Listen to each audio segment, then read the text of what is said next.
So what do I think about world's first hybrid CNG bike? Yeah, I'm talking about Bajaj Freedom Bike. Curious naming, I must say, considering it is much less freedom-inducing than either its petrol or electric counterparts. So is the bike feasible?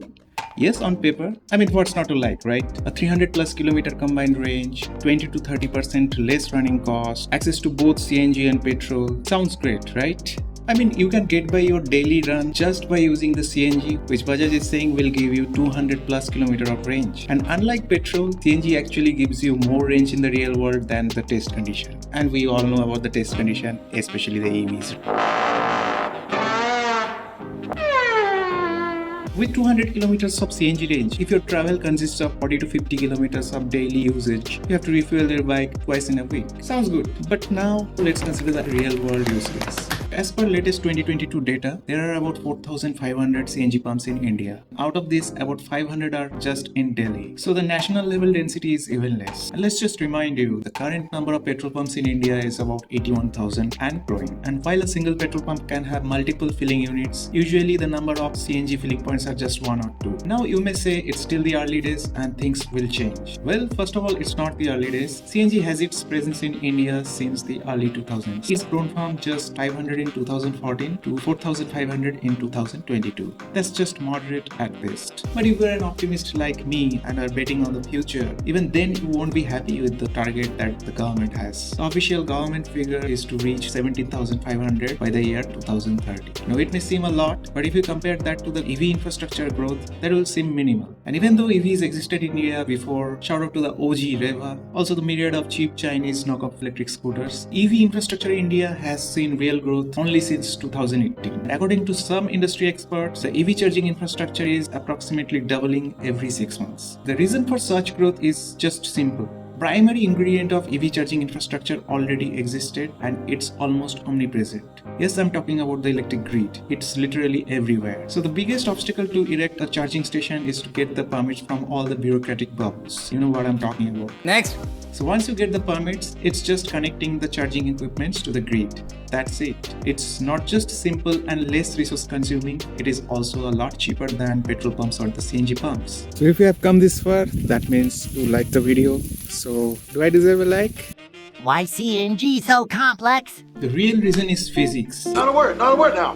You see, petrol is a liquid and CNG literally means compressed natural gas. The trick is in the first word, compressed. You see, it's really hard to store a gas. That is why it requires either liquefaction or compression. It requires specialized and heavy equipments at every stage of its logistics and distribution. In other words, building an end-to-end CNG infrastructure requires a lot of engineering, investment and involvement from both government as well as private agencies. This means only one thing. Unless you are living very close to a CNG pump, refueling your Bajaj Freedom bike is gonna be a pretty hectic job for you. And don't expect it to change anytime soon. But let's just consider the best case scenario in which you are a resident of Delhi and the CNG pump is very close to your favorite wine shop. But remember, as I said, there are only just one or two filling stations per CNG pump. So it's more likely than not you have to queue up behind a long chain of autos and tempos. If you are anything like most people, you will probably leave the hassle for another time and fill up your bike with petrol. Which means you will have to fill up your bike every third day. And don't expect the situation to change during your long rides because CNG pumps are even sparser in the highway. So basically the bike really has no real world use case. Now the question arises, why did Bajaj build such a bike? Why couldn't they provide with a bigger petrol tank or a bigger CNG tank or both? The answer is they just couldn't. You see, Bajaj actually has designed this bike pretty much to its physical limit. Yes, it can truly be called a design marvel. As I mentioned earlier, CNG requires specialized equipment even for its storage, and hence the reinforced cylinder that Bajaj has for its CNG tank weighs about 16 kg, and that can hold just 2 kg of CNG. It was literally the physical maximum that Bajaj could put inside the narrow and light frame of a motorcycle. And even then, Bajaj had to cover up with a massive seat, probably the largest in the industry, that Bajaj is promoting as a feature. Well, maybe it's a feature for the Indians who don't care about their children's safety and put their children right in front where they are most vulnerable in case of an accident. But the tank's length is not the only issue. Even its diameter is too big for its placement beneath the seat. That's what she said!